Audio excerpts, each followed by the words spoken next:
Hello, and welcome to Networking Unleashed, Building Profitable Connections. Welcome back to the show, folks. I'm your host, Michael Forman, and you're listening to the podcast where networking is more than just awkward handshakes and bad coffee. It's an art and a talent. But here's the twist. It's an art and talent you can actually learn. Yes, even if you're the person hiding in the corner at every event pretending to check emails. Networking isn't just a nice skill to have, it's a game changer. And when you get good at it, you'll wonder why you didn't start sooner. More connections, more opportunities, more profits. It's like unlocking a cheat code for life. So whether you're just the life of the party or just let me stay at home and text type, we've got something for you. So stick around. Let's turn those awkward small talk moments into big wins.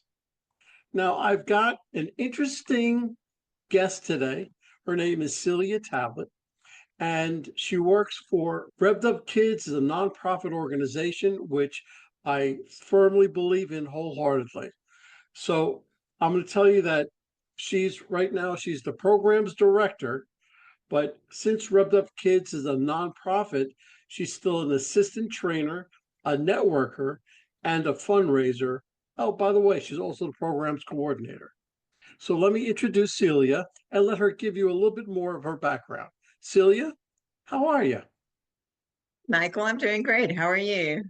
I'm doing just fine. Tell us a little bit about your background. I came to Revved Up Kids. I was a housewife for 20 years raising my kids. And I came to Revved Up Kids because Alli and David Neal are the co-founders of Revved Up Kids, and they've been friends of mine for years and years. When they created Revved Up Kids, they came to me with the idea and pitched it to me and wanted my feedback. I gave them a little bit of feedback, and then a few years later, they called me and said, "Hey, we need some help on getting some surveys. Can you come and do this?" So I went and started working for them part-time. And then the next thing I knew, they needed administrative help. And then they just kept passing things to me. And about 2 years ago, they said, "We found out that you can talk. We'd like for you to go out and start networking." Okay, great. That's great. And really, that's how we've come to know and love Celia. Okay, first, how did you get involved in networking within the nonprofit sector? This has been difficult for me because basically I was just thrown into it. I had been in the business world for a few years prior to having kids. I was a sales systems engineer. And so I'd really not done networking, but I'd always been able to talk to people on a regular basis and give presentations and things like that. So when I was thrown into the networking, I can remember my very first networking meeting. I walked in, I was by myself. I knew not a soul. And I was shy and bashful and stood in the corner and pretended to check my emails on my phone.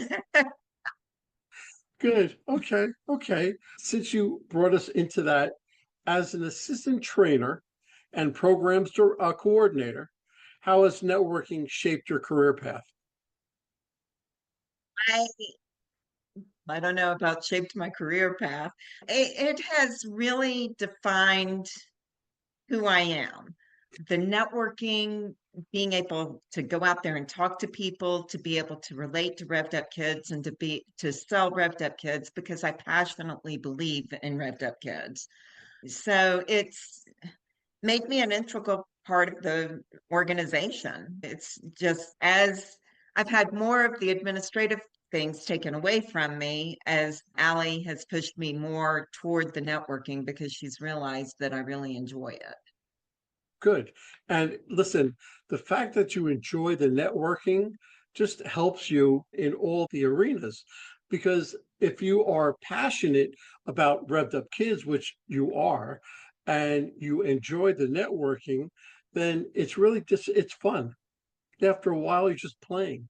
You're not really working, but you're working when you have to get the money. Okay, what unique challenges and opportunities does networking present in the nonprofit world? It is very difficult in the networking world. A nonprofit relies on corporate sponsors. We rely on donations.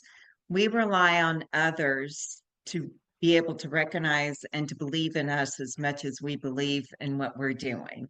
So when you get out there and you're networking, you are telling the story of what you do and as a nonprofit. And what I say sometimes, I feel really bad about it, but I say that I'm begging for money, but it's the only way that we survive. That's So well, that's it's a big challenge. yeah. I was friendly with the executive director of Meals on Wheels, and he told me almost exactly the same thing verbatim. He said, "Look, nobody likes to ask for money, but that's the only way that we survive. Mhm. So if it's the only way, then that's what you have to do." How has networking skills contributed to your success in fundraising? I don't know if it's contributed to my success in fundraising. It's just making friends. Believe it or not, networking is all about first you have a passion for, I have a passion for my job. I have a passion for getting out there and talking about Revved Up Kids. Networking is just a part of it. And then you've got to make friends. You've got to get to know the people that you're talking to. And it's been really tough for me because I thought I should be nothing but Revved Up Kids and not Celia Talbot. So I realized after a while that I had to be Celia Talbot, that I had to be that person that makes me and let everybody know about my passion for Revved Up Kids. You're talking about relationships. You're not in a client-based organization because everything is about emotions. And you're building these relationships because it's not just a one-off, oh, here, I'm going to give you $25. You want to go back to that person over and over again, but you want to make them want to give you the money. So you need to create that relationship. And from what I can see, you're doing it very well. Okay. Okay. So give me your top strategy for creating a meaningful networking connection. Walking, when you meet somebody for the very first time, it is a hi, how are you? Welcome.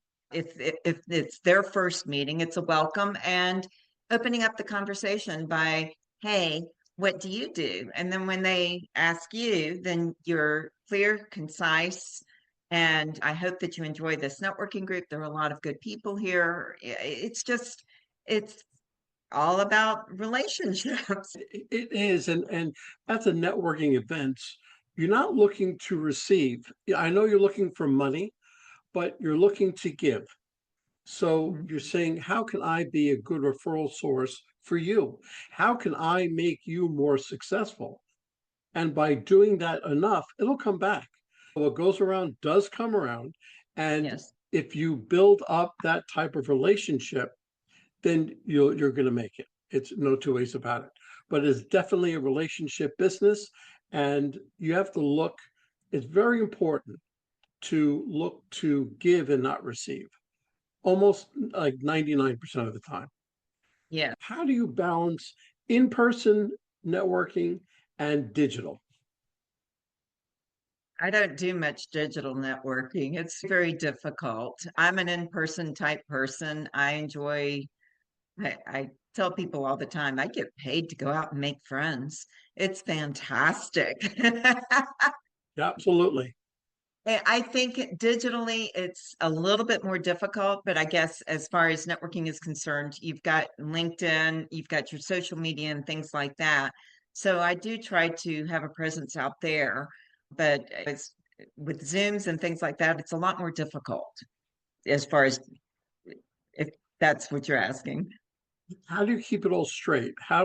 Let's say you have a good relationship with somebody. Let's say at the chamber meeting, you meet three or four people that you really want to stay in contact with. How do you do it? Emails. I get home and I immediately email them and say, hey, I'd like to meet with you one on one. And then I have one on one times where we have coffee, we have lunch, and we just sit down and talk and we get to know each other a little bit better. Do you use a CRM at all, or just strictly you keep track of it yourself? It's pretty much me keeping track of myself. We do have a database that I'm able to use, but I think that's mostly for clients and things like that. So our customers, but I keep it all with me because I'm a personal type person. I tend to remember people fairly well. Okay. Okay. Okay. Give me a common networking mistake that you see people make and how they can avoid it. Not talking more, not they don't there's not a firm handshake or a smile even, or being scared to say anything. I guess I haven't seen too many mistakes, but it would be not being able to communicate. That's the biggest thing, because you do have to be able to talk freely. You have to be able to express what you do. And if you're unable to do, that's the very beginning, at the very start, you turn people away. I always believe that if you're present, if you're authentic, then it makes everything that much easier. If you are present and authentic and you are able to talk about what you do. Now, this is easy for an extrovert. If you're an introvert, it takes a little more for you to get used to it, but it is. I just had a podcast earlier with somebody who said if you're an introvert, it's actually easier than an extrovert. And I said, what do you mean? Because introverts have what's called active listening. They can listen a whole lot better than an extrovert. And when I say be authentic, be real, be present, then that gives them a much more of an opportunity to do that. So it's right that they're right. Okay, so this is pretty much an easy question, but how do you measure success with the networking? Gosh, for us, it's being able to get donations. It's being able to get funding from people. It's having participation with our fundraisers. Okay, yeah, Very well, easy. yeah, I said that was easy, right? Okay, what approach to nurturing and maintaining the relationships over time? What sort of system do you have in place? Mine is my going to all of my meetings regularly. I have a lot of different groups that I have joined that I participate in, and it's maintaining relationships through those meetings. I can say with each one that I walk into, I always have a big smile on my face. I'm greeting people personally and so excited to see them. I always feel like I'm walking into the friendliest place. These are all my friends. I know that they're business associates, but they're also my friends. And it's just, and then getting together, like I said, with one-on-ones, going for lunch, going for dinner. Hey, let's go out and grab some coffee. It's all about just maintaining relationships and uh, considering for me, everybody's a friend. Okay, okay. What advice would you give somebody just starting to build their professional network in the nonprofit sector? To not be afraid. That's the hardest. Like I said, the very first time I walked in, I was absolutely terrified. Um, but not to be afraid to talk about your nonprofit and not to be afraid to say the only way we survive is by donations. So if you really believe in us, even if it's a tiny little bit, or even if you're able to volunteer for a fundraiser or volunteer with our organization, you have to ask. And that's the hardest thing with being with a nonprofit is that you have to ask. Okay, so this kind of works into the same thing. What advice would you give to somebody just starting to build their network in the nonprofit sector? Get out there and ask. Just get out there and start doing it, right? Yes. Uh, Yeah, you have to introduce what you're doing and you have to believe in what you're doing. I think if I weren't so passionate about Revved Up Kids, that I would not be able to get out there and talk about it, talk to people about it the way I do. If you don't believe in it, you're not going to get anywhere. True. That's very true. So, what does Revved Up Kids, what big is happening in the near future for Revved Up Kids?